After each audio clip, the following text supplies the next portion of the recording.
Good morning. मैं Naresh Kumar Sharma, HOD electrical engineering, government polytechnic college Bikaner.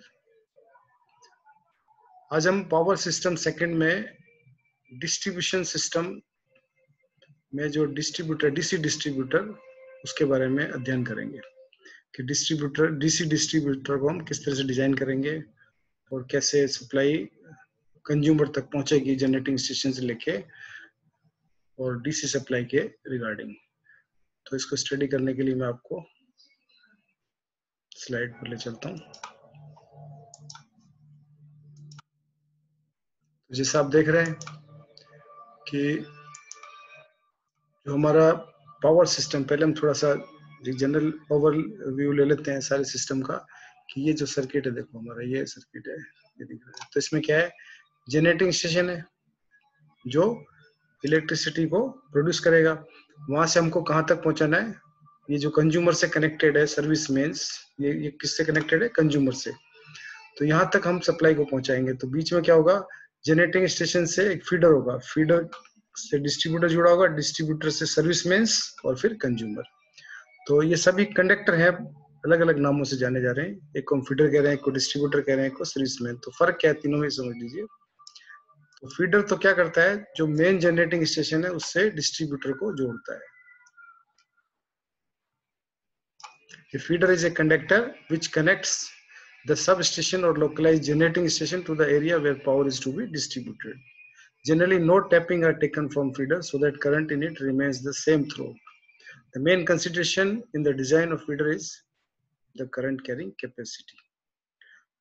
तो मुख्य बात क्या है इसमें कि फीडर में ना तो कोई कंज्यूमर को हम कनेक्शन देंगे, तो इसमें पूरी में फीडर में करंट एक जैसा रहेगा, करंट चेंज नहीं होगा। तो इसका जो डिजाइन भी करेंगे वो उसी करंट कैरिंग कैपेसिटी के हिसाब से करेंगे। तो ये वो कंडक्टर है जो जनरेटिंग स्टेशन को डिस्ट्रीब्यूटर से जोड़ रहा है। जैसे मेन कोई सब स्टेशन आपका कोटा थर्मल पावर प्लांट हो गया, बीकानेर तक सप्लाई लानी है हमको, तो जो जनरेटिंग स्टेशन से लेकर हमारे ग्रिड सब स्टेशन तक आएगा कंडक्टर, बड़े बड़े टावर के ऊपर से, तो वो क्या कहलाएगा, फीडर कहलाएगा। दूसरा हो गया डिस्ट्रीब्यूटर। डिस्ट्रीब्यूटर क्या है, ये वो कंडक्टर है जो कंज्यूमर तक इलेक्ट्रिसिटी को पहुंचा रहा है। कि फीडर ने किसको दिया, डिस्ट्रीब्यूटर को दिया। तो a distributor is a conductor from which tappings are taken for supply to the consumers. Consumer इसी में से कनेक्शन लेंगे। The current through a distributor is not constant because tappings are taken at various places along its length. While designing a distributor, voltage drop along its length is the main consideration. तो क्या है इसमें current अलग अलग होगा, क्योंकि अलग अलग पॉइंट पे से हमने सप्लाई कंज्यूमर कनेक्ट कर रखा है, सबका करंट अलग अलग होगा। तो कभी करंट ज्यादा भी हो सकता है, कभी कम भी हो सकता है, किसी सेक्शन में ज्यादा होगा, किसी सेक्शन में कम होगा। तो पूरे डिस्ट्रीब्यूटर में करंट एक जैसा नहीं होगा, जैसे फीडर में एक जैसा करंट था इसमें नहीं होगा। तो इसका डिजाइन हम करेंगे वोल्टेज ड्रॉप के आधार पे, ना कि करंट के आधार पे, क्योंकि इसका मुख्य उद्देश्य क्या है कि सभी कंज्यूमर्स को प्रॉपर वोल्टेज प्रोवाइड करना। सप्लाई तो देगा इलेक्ट्रिकल सप्लाई, पर वोल्टेज भी तो एश्योर्ड होना चाहिए ना। तो लिमिट क्या है वोल्टेज का, 6% प्लस माइनस रेटेड वोल्टेज का वेरिएशन परमिजिबल है। तो with in this limit distributor will work.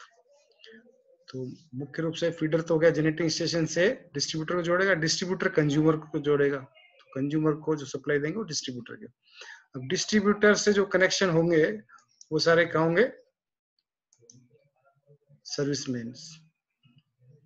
तो जो हम घर में जो कनेक्शन लेते हैं सीधे पोल पे से, वो जो वायर आ रहा है वो क्या कहलाएगा, सर्विस मेन्स। तो दिख रहा है आपको यहाँ पे जनरेटिंग स्टेशन, ये वापस फीडर, ये डिस्ट्रीब्यूटर और यहाँ से सर्विस मेन्स।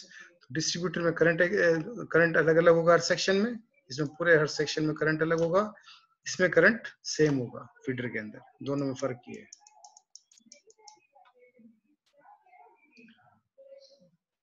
तो अब हम डिस्ट्रीब्यूशन सिस्टम की बात करें कि डिस्ट्रीब्यूटर जो हमारा होगा उसको हम किस तरह से क्लासिफाई कर सकते हैं, क्या क्या उसमें क्वालिटी होगी। तो ये तो हमने समझ लिया था। The part of power system which distribute electrical power for local use is known as distribution system. Local use के लिए जो सिस्टम यूज में आएगा उसको हम डिस्ट्रीब्यूशन सिस्टम कहेंगे। In general, the distribution system is the electrical system between the substation fed by the transmission system and the consumer's meter. It generally consists of transformer, distributors, and service mains. तो इसमें feeders, distributors and service mains. तो अभी इसका classification करते हैं हम कि distribution system का क्लासिफिकेशन हम करें तो क्लासिफिकेशन अलग अलग आधार पे कर सकते हैं हम। तो पहला जो आधार हमारा इसका वो क्या है, नेचर ऑफ करंट। तो किसी भी डिस्ट्रीब्यूटर को आप डिजाइन करेंगे तो अगर एसी में काम में ले रहे हैं आप तो वो क्या कहलाएगा, एसी डिस्ट्रीब्यूटर, और डीसी में ले रहे हैं तो डीसी डिस्ट्रीब्यूशन। तो नेचर ऑफ करंट के आधार पे डीसी और एसी दो तरह के डिस्ट्रीब्यूटर हो सकते हैं। अब टाइप ऑफ कंस्ट्रक्शन, अगर ओवरहेड है तो क्या हो गया, अगर पोल के ऊपर से वायरिंग सारा लाइन जा रहा है तो ओवरहेड हो गया सिस्टम, और अगर केबल के थ्रू है तो अंडरग्राउंड सिस्टम हो गया।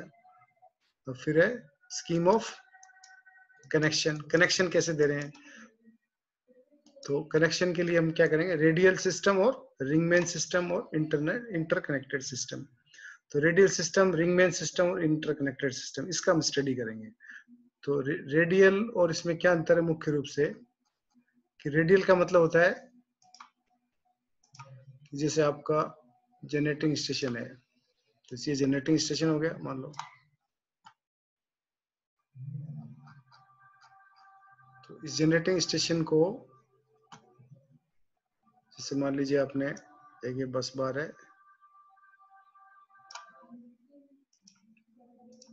यहां से आपने इसको जोड़ दिया, लाइन डायग्राम बना रहा हूँ खाली बस, इसमें ट्रांसफार्मर वगैरह कुछ नहीं दिखा रहे। तो ये फीडर हो गए, दो फीडर मान लो जनरेटिंग स्टेशन से दो फीडर निकाले हमने, और एक फिर बस बार हमने यहाँ लगा दिया इस पे, एक फीडर पे एक बस बार यहाँ, ये हो गया ग्रिड सब स्टेशन की बस बार हो गई। अब इससे फिर जो आगे इस बस बार से जो कनेक्शन देंगे हम वो जैसे मान लो ये एक डिस्ट्रीब्यूटर हो गया, एक ये डिस्ट्रीब्यूटर, कितने भी डिस्ट्रीब्यूटर निकाल सकते हैं, इसी तरह से इसमें से भी डिस्ट्रीब्यूट कर सकते हैं आप, सेम पहले की तरह से। अब ये डिस्ट्रीब्यूटर से फिर क्या होंगे, निकलेगा आपका सर्विस में, मान लो ये कनेक्शन दे रखा है, ये कंज्यूमर को कनेक्शंस दिए हैं आपने, तो इस तरह से आपने कंज्यूमर्स को कनेक्शंस निकाले हुए इसमें से, हर डिस्ट्रीब्यूटर में से कंज्यूमर को कनेक्शन जा रहा है, इसी तरह इसमें जाएगा।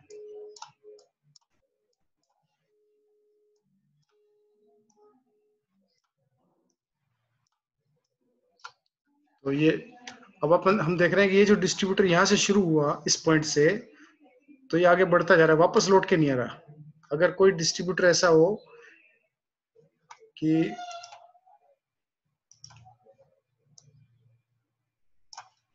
जैसे ये मान लीजिए आपका जनरेटिंग स्टेशन है और ये फीड कर रहा है, एक डिस्ट्रीब्यूटर ऐसा हो गया, इसको फीड कर रहा है, ये इसको फीड कर रहा है। तो हम देख रहे हैं एक रिंग मैन बन गया है पूरा, कि जहां से शुरू हुआ वहीं पे ये खत्म हो रहा है। इसके ऊपर क्या जुड़े हुए हैं, यहाँ से हमने कनेक्शंस निकाल रखे हैं, अलग अलग कंज्यूमर्स को हमने कनेक्शन दे रखे हैं। और इस तरह का डिस्ट्रीब्यूटर है तो ये क्या होगा, रिंग मेन हो गया, जहां शुरू हुआ वहीं पे एंड हो गया। इसमें क्या अंतर है, मान लो इसके अंदर क्या है, अगर किसी पॉइंट पे फॉल्ट आ जाए, मान लो ये डिस्ट्रीब्यूटर है आपका, या बीच में फॉल्ट आ गया, यहाँ फॉल्ट आ गया मान लो, तो क्या होगा, आगे के जितने भी कंज्यूमर्स उनको सप्लाई नहीं मिलेगी, कट हो गया ना बीच में से, क्योंकि सिर्फ एक ही पॉइंट पे इसको हम फीड कर रहे हैं, दूसरे पॉइंट पे कोई फीडिंग का सिस्टम नहीं। इसमें क्या, अगर मान लो यहाँ फॉल्ट आ गया तो ये क्या होगा, जैसे मान लो यहाँ फॉल्ट आ गया तो ये जो कंज्यूमर है इधर वाले, इनको इधर से सप्लाई मिलती रहेगी। यहाँ फॉल्ट हो गया तो एक साइड से मान लो ब्रेक हो गया तो भी दूसरी साइड से मिलती रहेगी, तो हमेशा इसमें निरंतरता बनी रहेगी सप्लाई की। तो रिंग मैन का मतलब क्या हो गया, कंटिन्यूअस, मतलब लगातार, जिस पॉइंट शुरू हुआ वहीं जाके आपका वो खत्म हो जाता है, जहां शुरू किया आपने वहीं से ही समाप्त हो गया, तो वो तो रिंग मैन। और अगर आगे बढ़ता जा रहा है डिस्ट्रीब्यूटर, वापस उस पाथ को वापस नहीं आ रहा सेम पॉइंट पे, तो हो गया। इनकी स्टडी हम आगे भी करेंगे, इसलिए ज्यादा ध्यान नहीं दे रहा हम इस पे। तो मेन कितने तरह का हो गया, रेडियल सिस्टम हो गया, रेडियल का मतलब जनरेटिंग स्टेशन से आगे फीडर के थ्रू जुड़ा हुआ है डिस्ट्रीब्यूटर, और एक ही एंड पे उसको हम फीड कर रहे हैं। रिंग मेन में क्या हो रहा है, रिंग मेन में वो जहां शुरू हो रहा है वहीं पे वापस आ रहा है। इंटरकनेक्टेड सिस्टम में बहुत सारे ग्रिड सब स्टेशन को हम इंटरकनेक्ट कर सकते हैं, जिससे और पावर की रिलायबिलिटी बढ़े। मुख्य रूप से जो रिक्वायरमेंट होती है हमारी डिस्ट्रीब्यूशन सिस्टम की, वो ये है सब। देखिए, अच्छा कोई भी डिस्ट्रीब्यूशन सिस्टम आपका है तो उसमें ये गुण होने चाहिए। एक तो होना चाहिए प्रॉपर वोल्टेज। तो हमारी जो पावर सिस्टम की जो मुख्य जो उद्देश्य है, उसका एम क्या है? उसका एम यही है कि कंज्यूमर तक प्रॉपर वोल्टेज पहुंचे। तो प्रॉपर वोल्टेज पहुंचाने की जिम्मेदारी किसकी? डिस्ट्रीब्यूशन सिस्टम की। वोल्टेज फ्लक्चुएशन कम से कम हो, जितना उसकी रिक्वायरमेंट है उतना वोल्टेज उसको मिल जाए, चाहे कितना ही लोड हो सिस्टम में। उसके हिसाब से डिजाइन करेंगे ना पहले। हर कंज्यूमर का लोड फिक्स हो गया, अभी मैक्सिमम लोड इतना हो गया, उसके अनुसार डिजाइन कर दिया। तो प्रॉपरली डिजाइन करके वोल्टेज में जो with in permissible limit fluctuation हो, उतना हम उसको प्रोवाइड कर सकते हैं। Availability of power on demand. अब अवेलेबिलिटी क्या है? जैसे आपकी मान लो कभी डिमांड ज्यादा हो गई, कभी कम हो गई कंज्यूमर की डिमांड।